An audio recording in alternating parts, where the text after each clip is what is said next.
Jake Morrison felt his hands shake as he stood on the bridge of the ESS Liberty.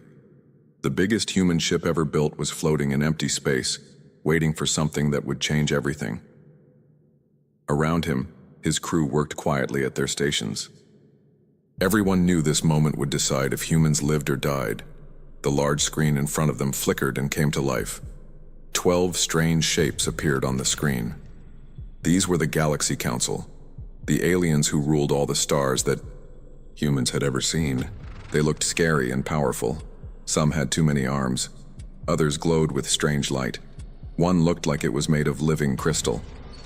The crystal being spoke first. Its voice was deep and cold. Small creatures from the third planet of Sol, you have made a big mistake. We are the Galaxy Council. We have ruled this galaxy for millions of your years. You will listen and obey. Jake tried to keep his face calm, but inside he felt afraid. Next to him, Admiral Lisa Carter stood with her, back straight. She was the highest-ranking human officer in space. Her gray hair was pulled back tight and her blue eyes were hard as steel. She had fought in 3 wars on Earth, but nothing like this. You humans have built homes on a world that belongs to us, the crystal alien continued. The world you call New Haven is sacred to us. It is where consciousness first began in this galaxy. Your people cannot stay there. Behind Jake, Lieutenant Commander Danny Torres watched the communication systems.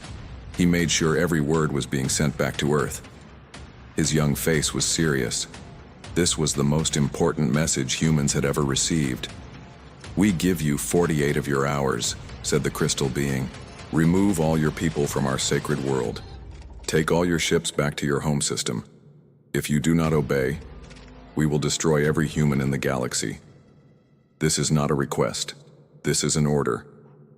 Commander Amy Rodriguez, who controlled the ship's weapons, whispered under her breath. 6 months we tried to talk to them, 6 months of peace meetings, and this is what we get. On another screen, President Helen Martinez appeared from Earth. She was a small woman with kind eyes, but Jake knew she was tough as iron. She had led Earth through the worst economic crisis in history. Now she faced something much worse. Honored members of the Galaxy Council, President Martinez said, her voice steady. We respect your ancient claim to this world, but 50,000 humans now live on New Haven. They have built homes. They have had children. We want to find a way for our people to share this world with you. We can work together.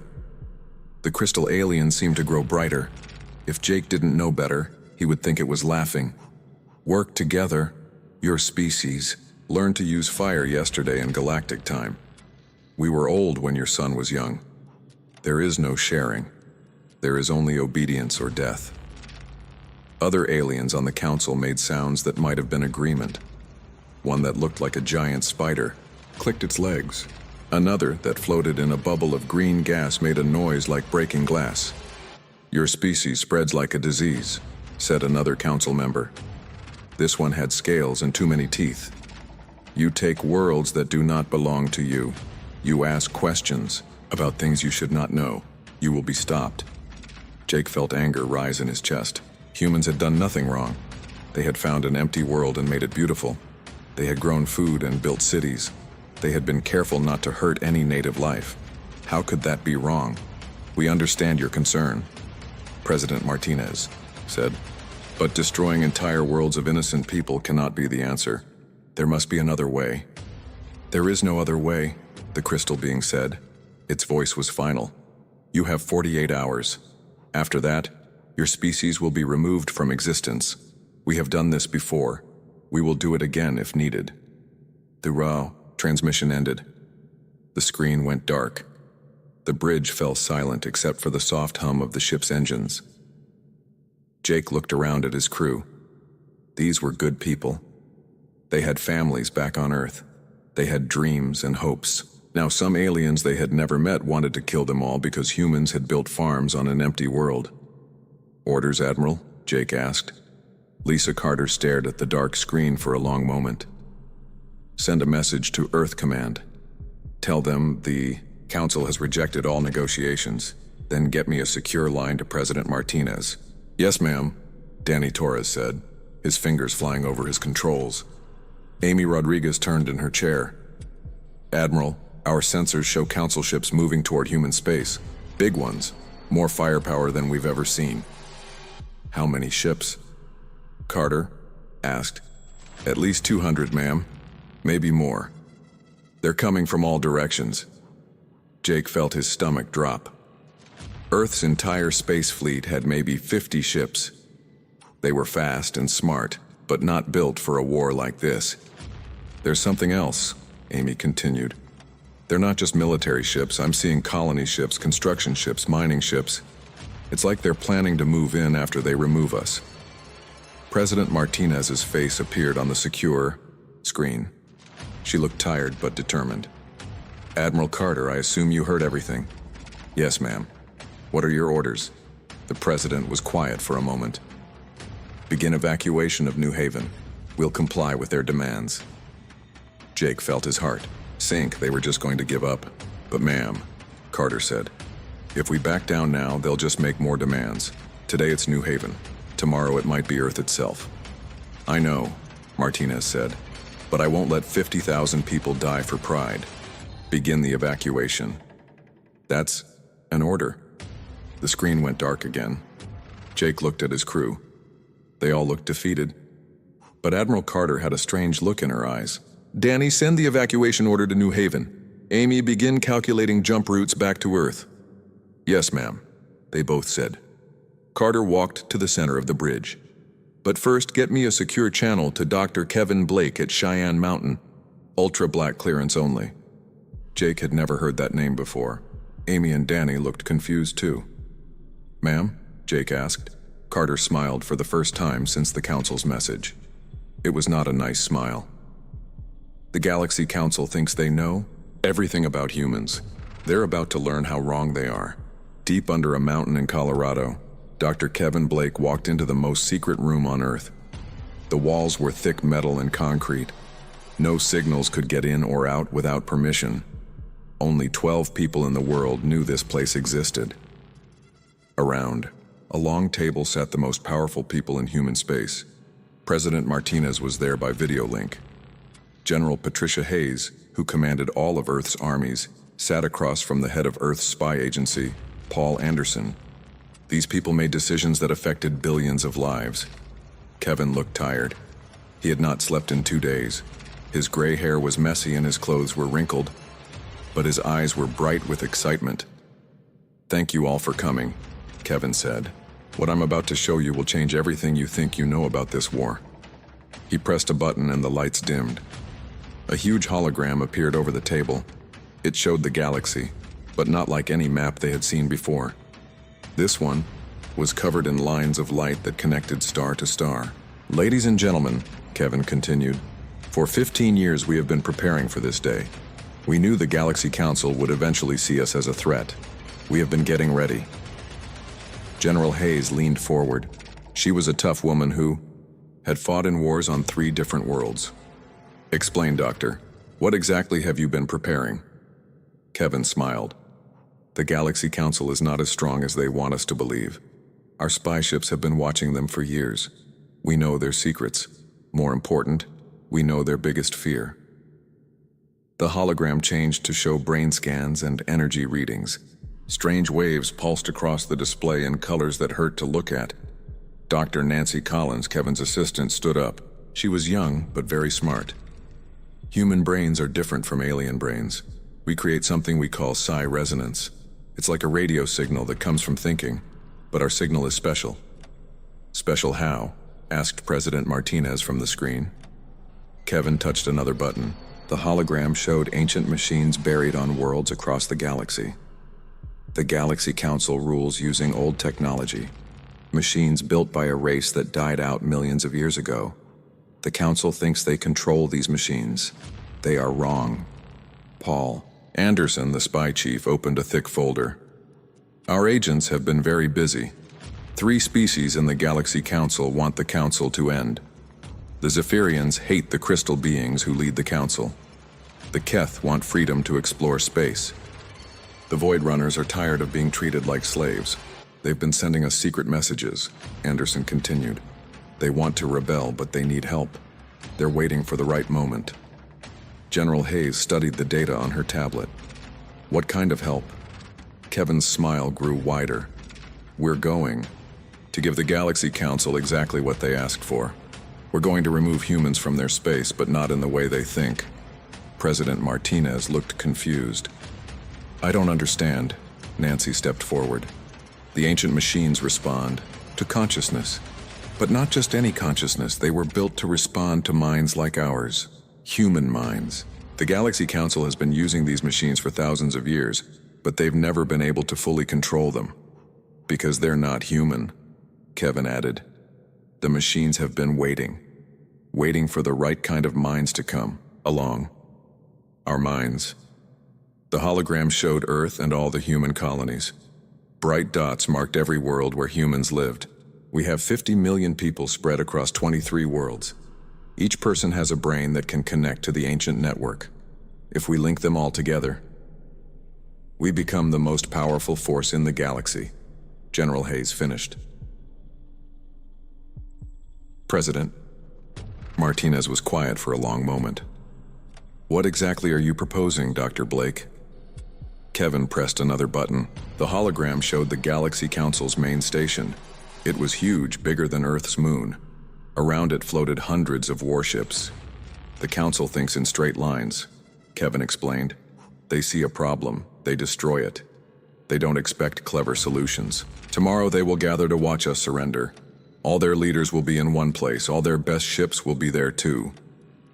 And? The president asked. And we're going to make them disappear. The room fell silent. Everyone stared at Kevin. Disappear? How?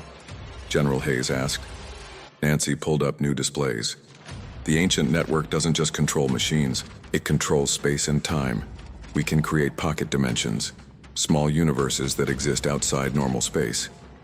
You want to trap them in another dimension? Paul Anderson asked. Not trap, Kevin corrected. Relocate. The Council will find themselves in a place where they can't hurt anyone. They'll be alive and safe, but they won't be able to threaten Earth or anyone else. President Martinez rubbed her forehead. This sounds like science fiction, Dr. Blake. So did flying to other stars 50 years ago, Kevin replied. Ma'am, we have the power to end this war without firing a shot. No humans have to die, no aliens have to die, the Council just goes away. General Hayes looked at the battle plans on her tablet. Our normal fleet doesn't stand a chance against them. If this doesn't work, we lose everything. If we don't try, we lose everything anyway, Nancy said quietly. Paul Anderson closed his folder. The rebellion species are ready. They have ships in position.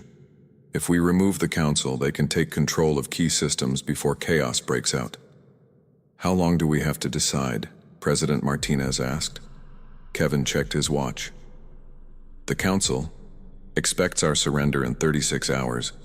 We need to start the process in 24 hours if we want it to work. The president looked at each person around the table. These were the people she trusted most in the world.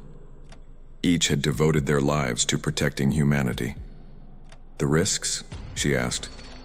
If it fails, the Galaxy Council destroys us faster, General Hayes said. If it works, we become responsible for the entire galaxy, Paul Anderson added. And if we do, nothing. 50,000 people on New Haven die, and probably everyone on Earth after that, Nancy said. President Martinez was quiet for 2 full minutes. Everyone waited. The fate of humanity hung on her next words. Dr. Blake, she finally said, begin Project Prometheus, but I want safeguards. If this goes wrong, I want a way to stop it. Kevin nodded. Already built in, ma'am. We can shut down the whole system if needed. Then God help us all, the president said.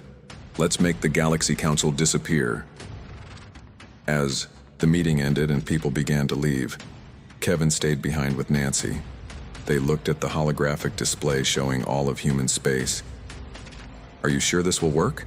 Nancy asked quietly. Kevin was quiet for a moment. The math says yes. The alien rebels say yes. The ancient machines say yes. But we're about to find out if humans are really as special as we think we are. Tomorrow we'll know if we can save ourselves or if we've just made everything worse. Outside the mountain, normal people lived normal lives. They had no idea that their future was being decided in a secret room deep underground. Soon, every human alive would be part of the most important moment in galactic history. Kiwi, countdown to Project Prometheus had begun. High Arbiter Zexthul floated in the center of the Galaxy Council chamber. The massive station orbited near the bright center of the galaxy. Stars swirled around them like jewels on black cloth. Today would be a good day. Today the humans would learn their place. The crystal being pulsed with satisfaction as reports came in from across the galaxy. All Council fleets were moving toward human space. Over 300 warships, each one capable of destroying planets. The humans had maybe 50 small ships. This would not be a battle. This would be an extermination. Status report, Zexthul commanded. War Prime Gorth stepped forward. He was huge, even for his species. Thick armor covered his body, and 4 arms ended in claws that could cut through steel.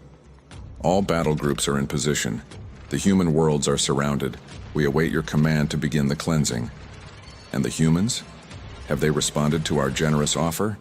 Gorth made a sound like grinding metal that passed for laughter among his people. They have gone silent.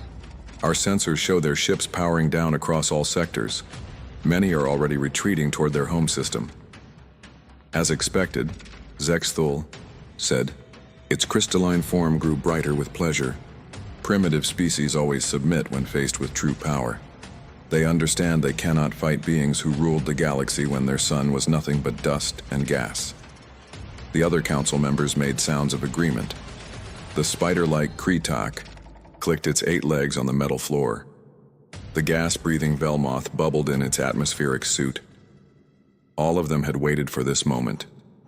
The humans had been asking too many questions, exploring too many worlds, growing too fast. It was time to end their expansion forever. But far away, hidden in a dark nebula, Captain Jake Morrison watched everything through long-range sensors. The ESS Liberty floated silent and dark, its engines barely running. Around it, 11 other human ships waited like hunters in the shadows. Phase 1 complete, Jake reported to Admiral Carter through quantum communication. All Council military assets are moving toward the chamber, just like we predicted. Admiral Carter's voice came back clear and calm. Confirmed, Captain. Begin Phase 2. Jake turned to his crew. They all looked nervous but determined. Today, they would either save humanity or watch it die. Danny, send the all-clear signal to Dr. Blake. Amy, make sure our jump drives are ready. We may need to run very fast very soon. Yes, sir, they both replied. On Earth, deep under Cheyenne Mountain, Dr. Kevin Blake watched screens that showed the entire galaxy. 50 million humans on 23 worlds were all connected through quantum links. Each person wore a small device that let their minds work together as one giant brain. Psi resonance at maximum levels, reported Dr. Nancy Collins. Her hands moved quickly over her controls.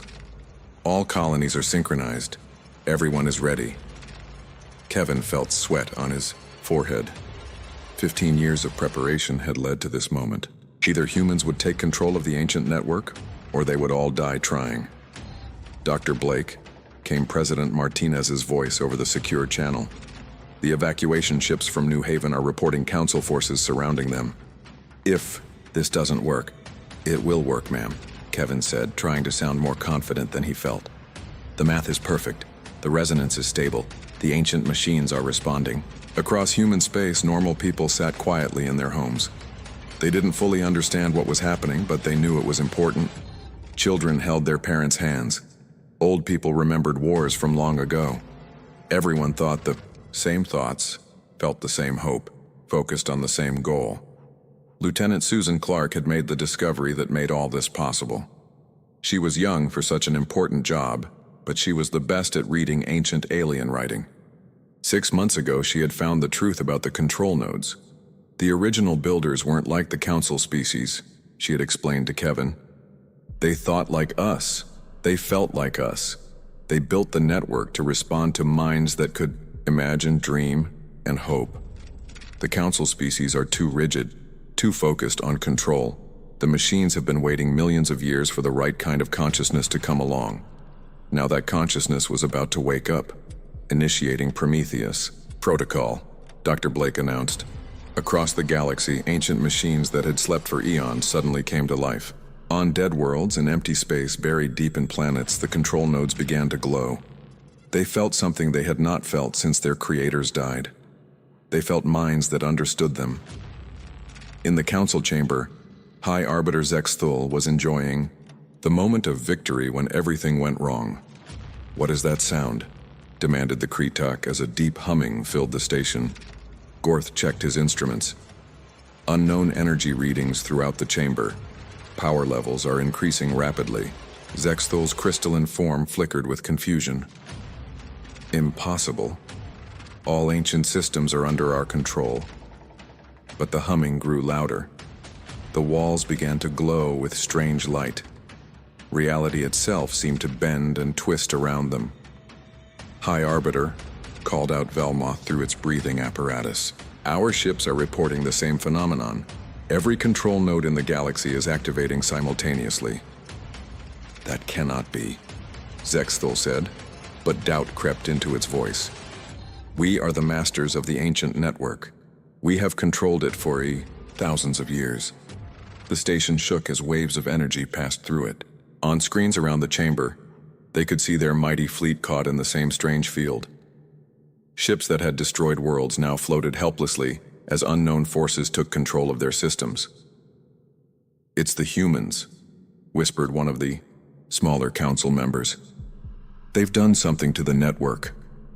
"Impossible," Zexthul repeated, but its light was dimming with fear. "They are primitives. They barely understand their own technology."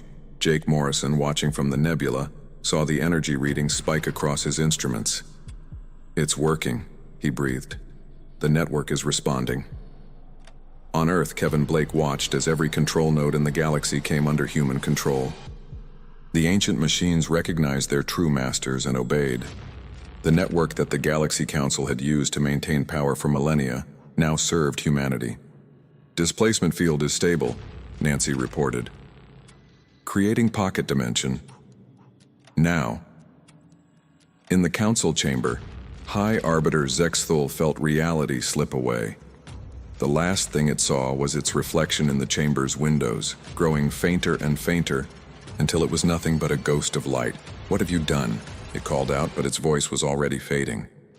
The Galaxy Council, their massive station, and their entire fleet of 300 warships simply vanished from normal space.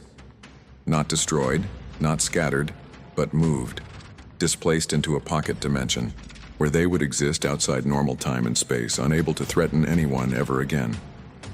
Jake stared at his sensors in amazement. Where moments before had been the largest military force in galactic history, now there was only empty space and distant stars.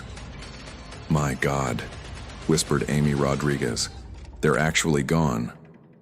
"All ships, this is Admiral Carter," came the voice over the communication system. "Phase 3 begins now. Contact the rebel fleets. Tell them the galaxy is free." Jake smiled as he gave the order to drop out of hiding.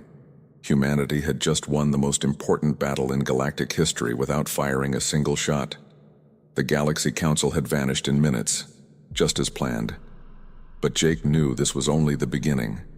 Now came the hard part. Now humanity had to figure out what to do with an entire galaxy that suddenly had no rulers at all. The first message came 3 hours after the Galaxy Council disappeared. Lieutenant Commander Danny Torres looked up from his communication station with wide eyes. "Captain Morrison, we're getting a signal from the Zephyrian Rebellion fleet. They're requesting immediate assistance."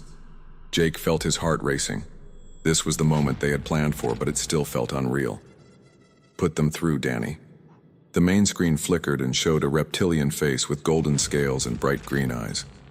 Commander Veltar of the Zephyrian fleet looked tired but hopeful. "Human allies," she said, her voice carrying relief that crossed species barriers. "The impossible has happened. The Council is truly gone. 300 worlds are calling for our help. They want to be free, but they don't know how." Admiral Carter's voice came through from Earth Command. Captain Morrison, you are now our primary diplomatic contact. Work with Commander Veltar to coordinate liberation efforts. Jake nodded, though he felt overwhelmed.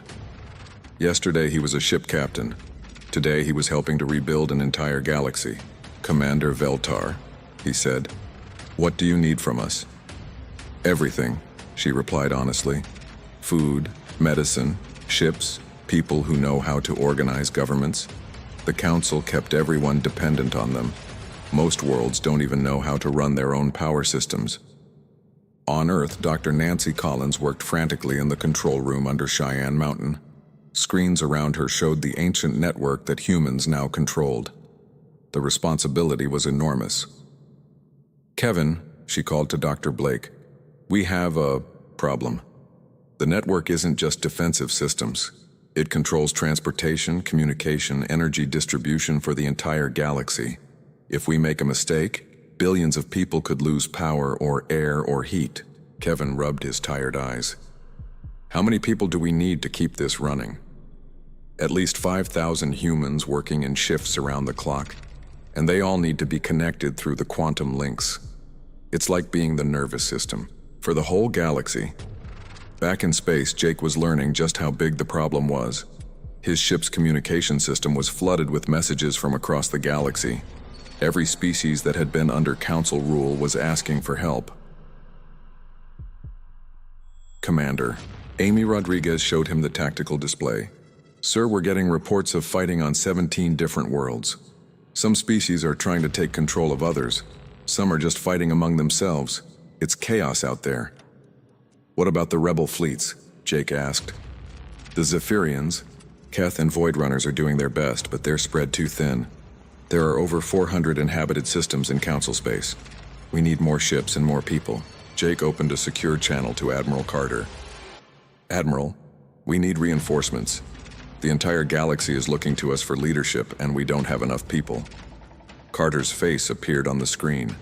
She looked older than she had just days ago. I know, Captain, we're pulling together every available ship and crew member. But we're asking people to leave their families and risk their lives to help aliens they've never met. And are they willing? More than willing. We've got volunteers lining up at every recruitment center. Turns out saving the galaxy is pretty good motivation. On New Haven, the world that had started this whole crisis, colonist leader Ben Parker was organizing relief efforts. The Council had surrounded their world with warships, but now those ships were gone. The colonists were free, but they knew their real work was just beginning. How many refugee ships are coming? He asked his aide, Maria Santos. 47 so far, with more on the way. Mostly Keth and Zephyrian families who were forced to work in Council factories. They have nowhere else to go. Ben nodded. Then we make room. These people fought for freedom too. We'll help them build new lives. President Martinez addressed the world from the White House.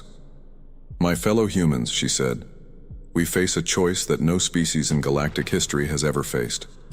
We can return to our quiet lives on our own worlds, or we can help build something better for everyone. I won't lie to you. This will be hard. It will take years, maybe decades.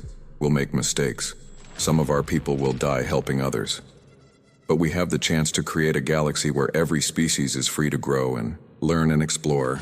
We didn't ask for this responsibility, but it's ours now. I believe humanity is ready for this challenge. Back on the ESS Liberty, Jake was meeting with leaders from a dozen different species. They had gathered in the ship's conference room, though some needed special atmosphere suits or gravity adjustments. The Democratic Galactic Alliance, explained Dr. Pete Wilson, Earth's new ambassador to alien species. Every world gets a vote. Every species gets representation. No one rules over anyone else. A tall, thin alien with purple skin raised what might have been a hand. But who makes the final decisions when species disagree? A council chosen by vote from all member worlds, Wilson replied. And every few years, new elections. What if some species choose not to join? Asked a small, furry creature that looked like a cross between a cat and a bird. Jake leaned forward. Then they don't join. Freedom includes the freedom to be alone if that's what you want. But you can't attack or threaten other worlds. The discussions went on for hours. Some species had never heard of democracy. Others had tried it and failed. A few were afraid that without strong rulers, chaos would take over. But slowly agreements began to form. The Zephyrians would help with security. The Keth, who were natural explorers, would map safe travel routes. The Void Runners would help with communication systems. On Earth, General Patricia Hayes was coordinating the biggest logistical operation in human history. Ships full of food, medicine, and supplies were launching toward dozens of worlds. Engineers and doctors volunteered for assignments that might last years. "How are we paying for all this?" asked Treasury Secretary Linda Chang during a cabinet meeting. "We're not, in the traditional sense," replied Dr. Blake, who had joined the meeting by video link.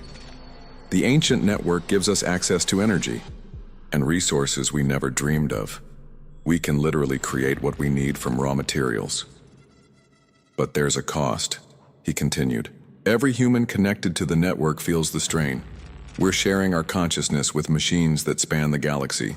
Some people are having trouble sleeping, eating, focusing on normal life." President Martinez frowned. "Are we asking too much of our people?" "I don't know yet," Blake admitted. "We're in uncharted territory. No species has ever tried to do what we're doing." 3 weeks after the Council's disappearance, Jake stood on the observation deck of New Haven Station. It was humanity's first purpose-built diplomatic facility, constructed in just days using the ancient network's capabilities. Through the large windows, he could see ships from 30 different species. Some were bringing refugees to safety. Others carried supplies to worlds in need. A few were just exploring, free for the first time in centuries to travel where they wanted. Commander Veltar joined him at the window. "Your people are remarkable, Captain Morrison.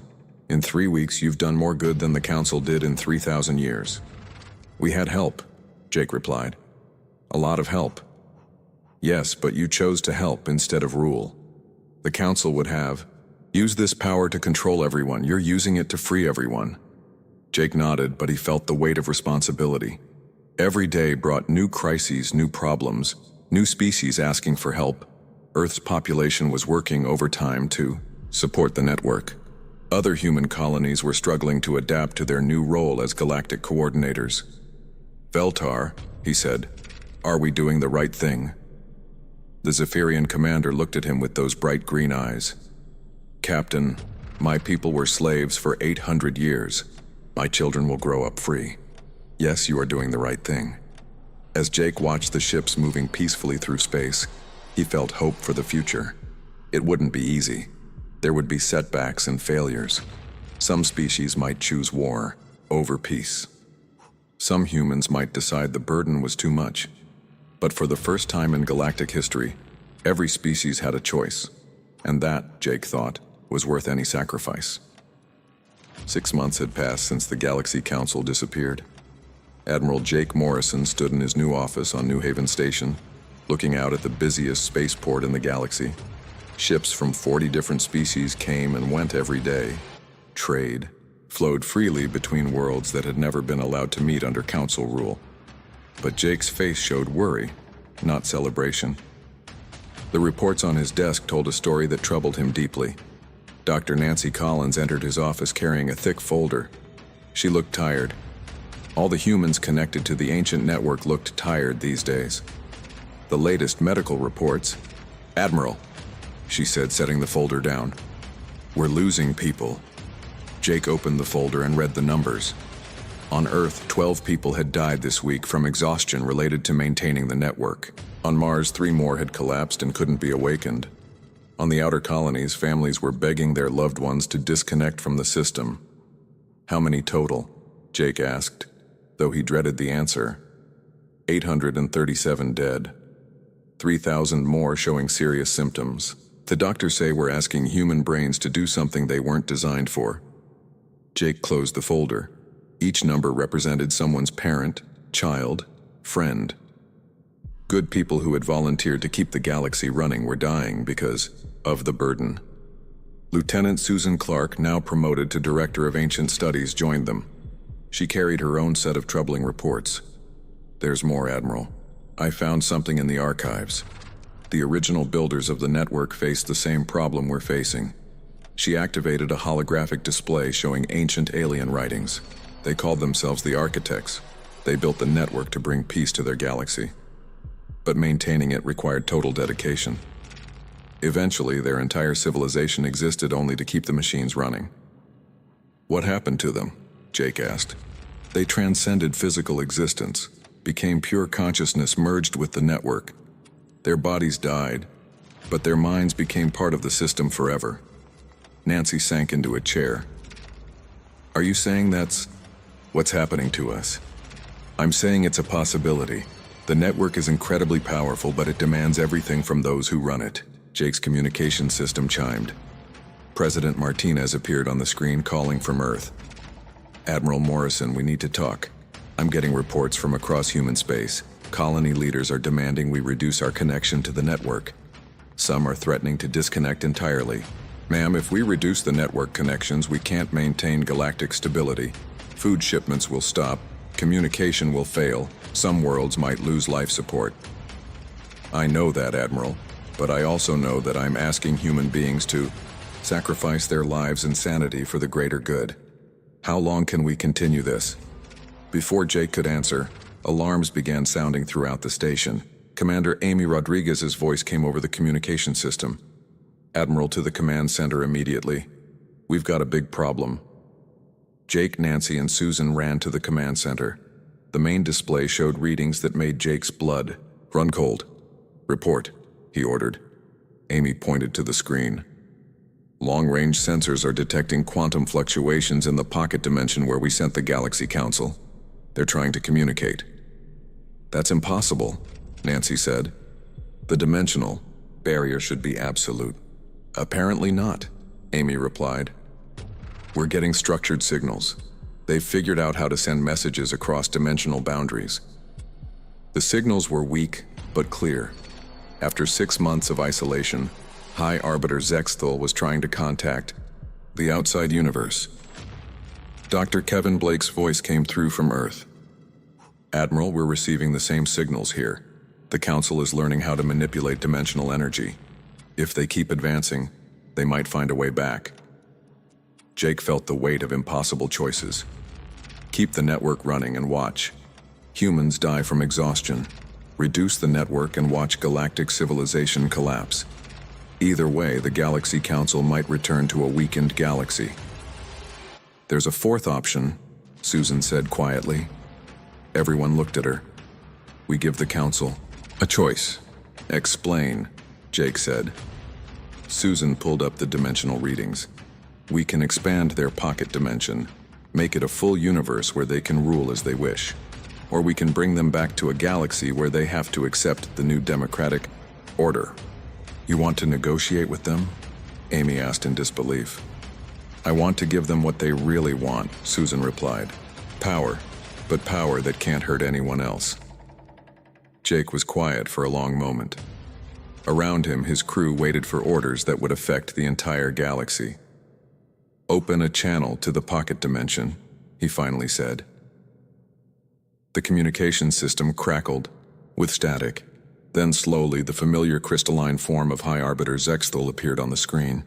So, it said, its voice weaker than before but still proud. The humans finally answer. High Arbiter, Jake said formally.